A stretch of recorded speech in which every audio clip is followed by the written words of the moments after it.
I am worried about the Steelers. Okay. I'm definitely worried about the Steelers. Okay, because I'm worried. They're 3-1, man. I'm worried about both these next games, Steelers and Lions. The Steelers defense is really good. The Cowboys offense hasn't looked great. We're going to dive into this, but the Steelers offense is going to have their biggest layup of the year playing against this Dallas Cowboys defense. So I'm completely nervous for this game. Steelers is 8th, so 20th Cowboys, 8th for the Steelers on defense and offense. The Cowboys are ranked 14th, and the Steelers are ranked 23rd. So what out of those rankings there, guys, what do you think is going to be the biggest clash? Well, look, to be honest, the defense is not a 20th ranked defense, even if they had the stats to back it up.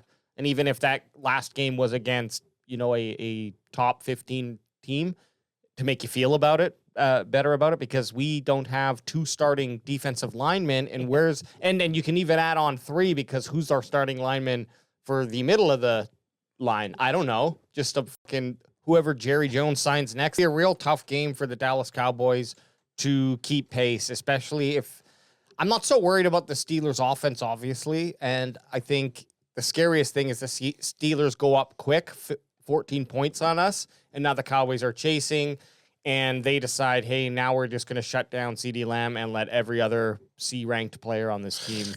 Cowboys cannot play with a deficit, especially not a 2-point or 2-touchdown deficit. They got to win the toss. They got to go down there. They got to at least put 3 on the board first drive. Yeah, if they don't do that, it's going to be a long day. It's going to be a very long day. And if they get behind on these Steelers, shit's going to start falling apart. You see the 8th ranked defense. If we look at our offense right now, Brandon Cooks is out. Brandon Cooks also hasn't been a target for Dak, so sure he has. But he takes away guys. Sometimes if you've watched a couple of the films that people have been posting on, like, what the F is Brandon Cooks doing over the last couple of weeks, I didn't watch it in preparation for this conversation. I forget maybe it was the Baltimore game. I've seen a few of them though. Yeah, too. I was going to say it's a good way to sell your point. No, I was going to say I was taking a deuce. I scanned a couple. I saw the thumbnails. I saw the thumbnails. No. I forget which. It wasn't. What I was saying is I wasn't watching it after this Giants game. Right.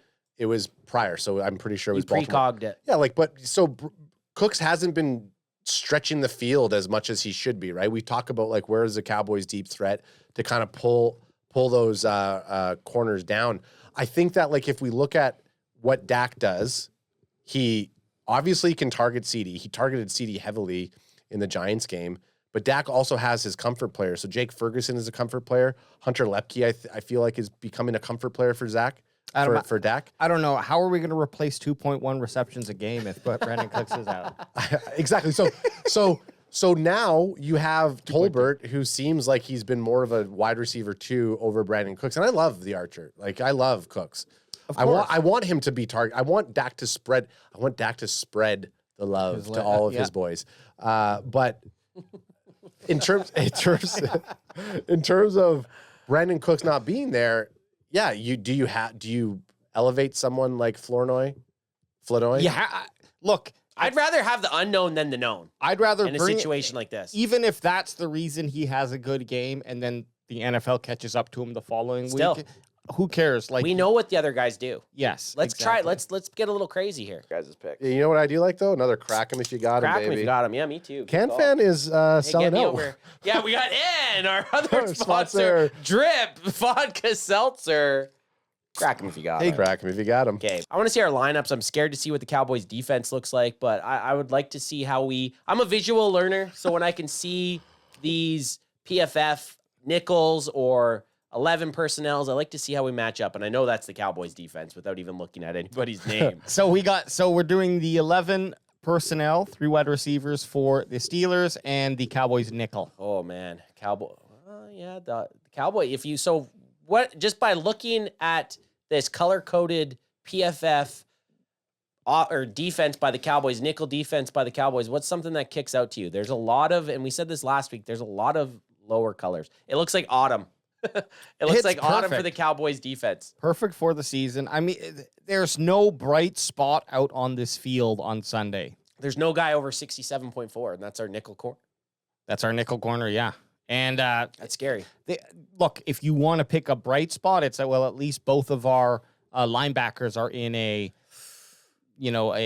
average place. Yeah. I mean, what can you even say about this?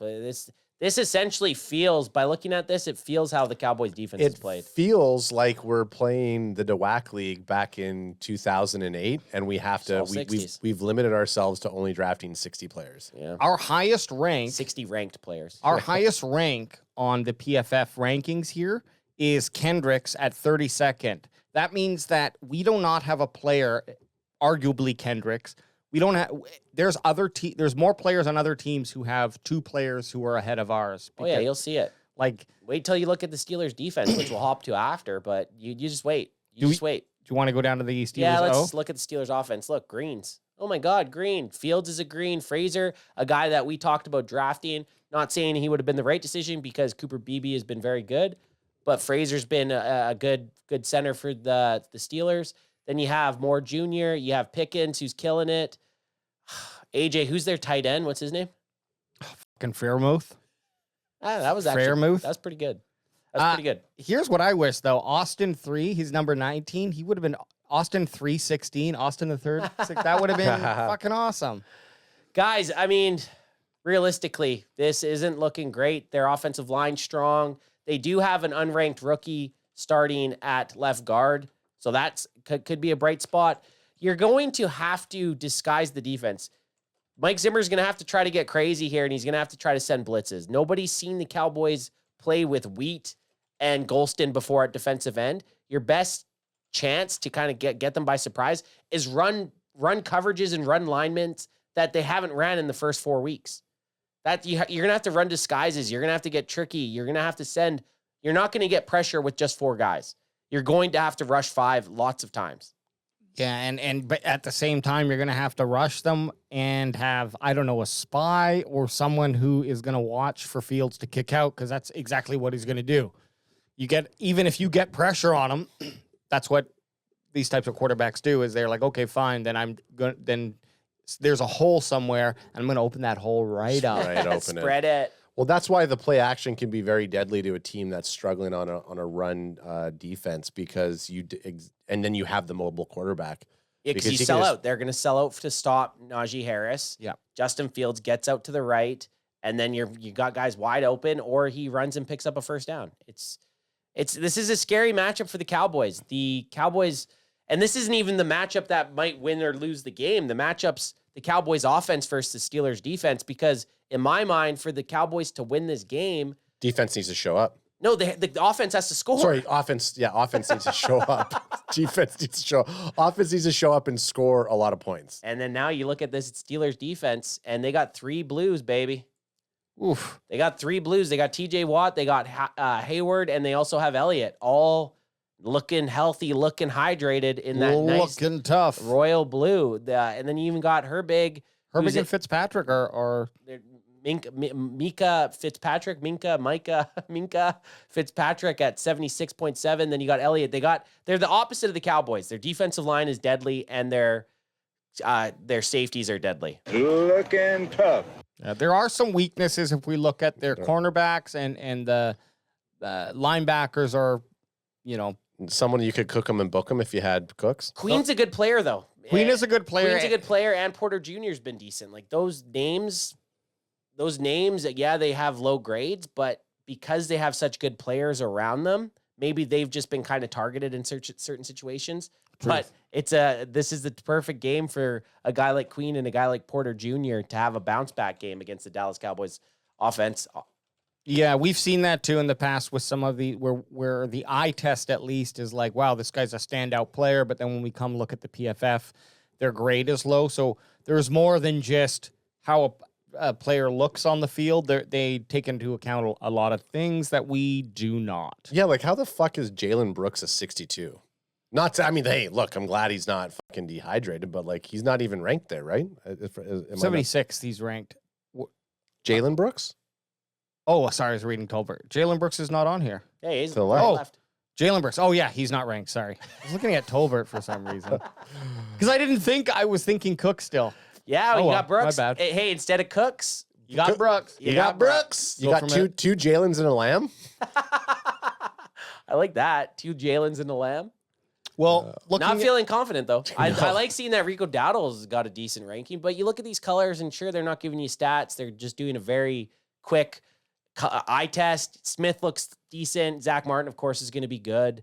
CeeDee Lamb, I'm surprised he's not a bit higher up there, but it's going to be a battle. And this is the offense versus the Cowboys offense versus the Steelers defense is what's going to make or break this game. Yeah, and the Cowboys also have a really low yards per separation or separation yard average. Yeah, it's under 2. It's Their wide receivers are under 2 yards of separation average. I don't know if that's like good enough.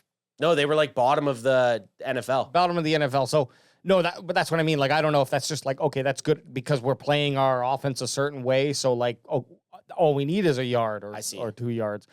It just doesn't make sense when you look at. But it was like that last year too. It was like that last year too, and they kind of succeeded with it a little bit. Their offense was good. Well, CeeDee Lamb and Jake Ferguson were at least. But I don't know. Looking after what are you guys' thoughts on after looking at the PFF depth charts? I thought our offense was going to look a little bit worse in coloration than it actually is. I mean, our defense, right where we thought it was going to be. Yeah. But you know, they're as much as the greens are there. I mean, we know some of our guys that are green or are slight green should be higher. Like CeeDee Lamb should be a blue. We know he's going to get to being a blue. Fergie should be a green, not a green apple, but a green. Well, when you're talking about blues and greens, what we're saying is that are you saying that you feel they have looked better or than what these rankings are? No, I'm saying like putting them in. I know they can play at that level. Oh, so yeah, yes. Even though they're not ranked at that level right now, I know they can show up as those people, and that's what I'm more just for the audio. Yeah, sorry for the audio listeners. We're very. I'm a visual learner, I guess you could say. But looking at the spread here, I think Fergie can show up this game. Absolutely, CeeDee Lamb, Dak Prescott. Very surprised that Dowdle is in the green. I think it's probably from his last game. And I think the smart thing for the Cowboys to do is give him more touches this game. Get rid of the whole running back by committee. It hasn't been working, but we do need to hammer that rock on the ground a little bit harder. But yeah, I mean, I thought the offense was going to look a little bit worse than it was there. I'm not saying that the Steeler defense is scary compared to our offense, but I feel like what Alex said, if you match up a CeeDee Lamb and a Fergie to some of these corners, I mean, I know Fergie's going to be, if you look back up to the defense, Fergie is going to be playing against a dehydrated linebacker right there, that left outside a linebacker. Not all the time, but for the most part. Queen is a good player, but is he better than Ferguson? We're going to see. And I feel better about our corners with some of our other guys like Tolbert and Brooksy, our two Jalen's, taking it up. It's those safeties that we got to worry about.